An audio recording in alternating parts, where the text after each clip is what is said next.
Amerika Serikat telah menyelesaikan pengerahan bom nuklir yang dimodernisasi ke berbagai pangkalan militer di Eropa di bawah program berbagi senjata nuklir NATO.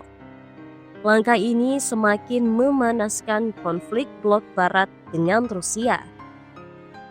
Menurut administrator NNSA atau Badan Keamanan Nuklir Nasional, Jill Rabbit, bom nuklir yang telah dikerahkan Amerika adalah varian bom gravitasi B6112. Keluarga bom B61 telah beroperasi selama lebih dari 50 tahun.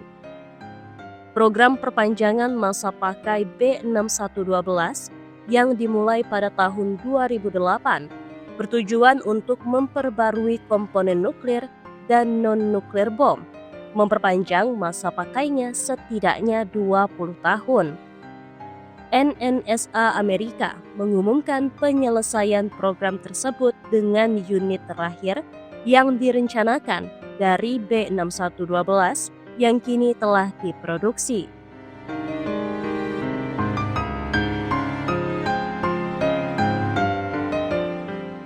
Dikutip dari RT, Badan Keamanan Nuklir Nasional Amerika Serikat, Jill Rabbit menyampaikan informasi tersebut di Hudson Institute pada Kamis 16 Januari. Ia menyinggung eratnya kemitraan dengan Inggris terkait kemampuan nuklir. Habib menyebut kedua negara sama-sama mengembangkan pemikiran terkait ketahanan pasokan senjata. Sebagai informasi, varian B61 sebelumnya telah disimpan di Belgia, Jerman, Italia, Belanda, dan Turki di bawah program pembagian nuklir NATO. Rusia memperkirakan sedikitnya 150 bom ini dikerahkan di seluruh Eropa sehingga menurunkan ambang batas nuklir. Menurut berbagai laporan, Amerika juga berencana menyebarkan senjata nuklirnya di Inggris.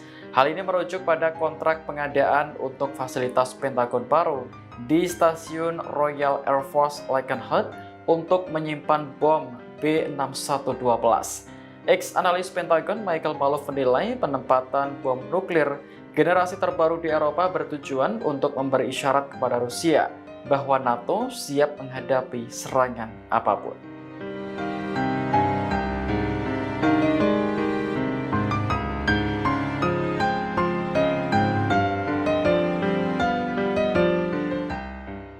Moskow memperkirakan bahwa sedikitnya 150 bom semacam itu dikerahkan di seluruh Eropa yang menurunkan ambang batas nuklir. Amerika Serikat juga berencana untuk menyebarkan senjata nuklirnya di Inggris. Menurut beberapa laporan yang mengutip kontrak pengadaan untuk fasilitas Pentagon baru di stasiun RAF di Lakenheath, Suffolk, untuk menampung bom B6112.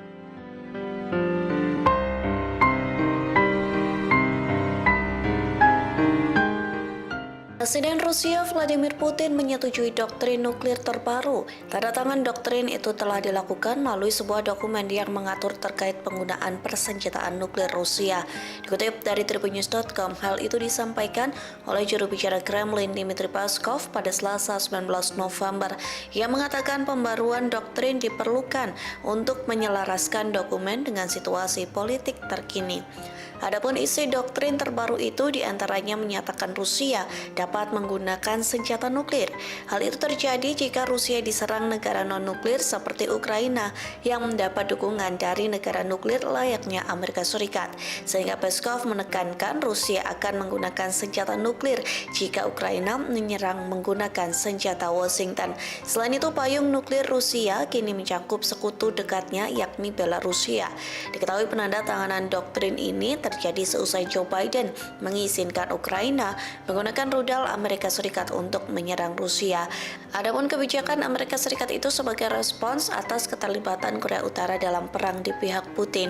Amerika Serikat mengklaim Korea Utara mengirim puluhan ribu tentaranya untuk membantu Rusia dalam perang melawan Ukraina, sehingga pengizinan penggunaan rudal Amerika Serikat bertujuan untuk membatasi keterlibatan lebih pasukan Korut dalam serangan Rusia ke Ukraina.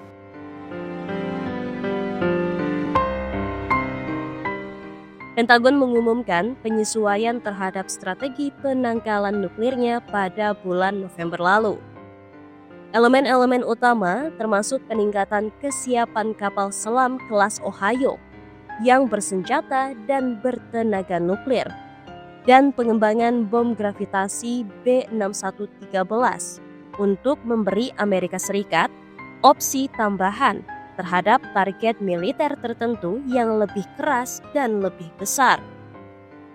NNSA mengkonfirmasi bahwa mereka sudah bertransisi untuk memproduksi varian baru bom tersebut. Kremlin secara konsisten mengkritik peningkatan kekuatan militer Amerika Serikat dengan memperingatkan bahwa pengerahan bom dan rudal berkemampuan nuklir secara global dapat memicu respon yang proporsional. Sebelumnya, Presiden Rusia Vladimir Putin memerintahkan perubahan doktrin nuklir negaranya untuk menetapkan bahwa agresi terhadap Federasi Rusia dan atau sekutunya oleh negara non-nuklir manapun dengan partisipasi atau dukungan negara nuklir akan dianggap sebagai serangan gabungan mereka. Amandemen doktrin nuklir tersebut disetujui pada bulan November setelah Amerika Serikat dan beberapa negara barat mengizinkan Ukraina menggunakan senjata jarak jauh pasokan mereka untuk menyerang jauh ke dalam Rusia. Meskipun Moskow memperingatkan bahwa hal ini akan meningkatkan konflik dan mengakibatkan partisipasi langsung NATO dalam permusuhan. Rusia juga melakukan uji coba tempur rudal hypersonik jarak menengah Oreshnik terbarunya terhadap pabrik rudal di Ukraina sebagai tanggapan atas serangan lintas batas Kiev yang menggunakan sistem ATACMS dan HIMARS buatan Amerika Serikat, serta rudal Storm Shadow atau Scalps buatan Inggris Prancis. Bulan lalu, Rusia dan Belarus menyelesaikan perjanjian keamanan yang memperkuat rencana untuk menyebarkan sistem rudal Oreshnik di Belarus pada tahun 2025. Rudal-rudal ini yang menurut Moskow tidak dapat dicegat oleh pertahanan barat saat ini, mampu menyerang target di seluruh Eropa dalam hitungan menit.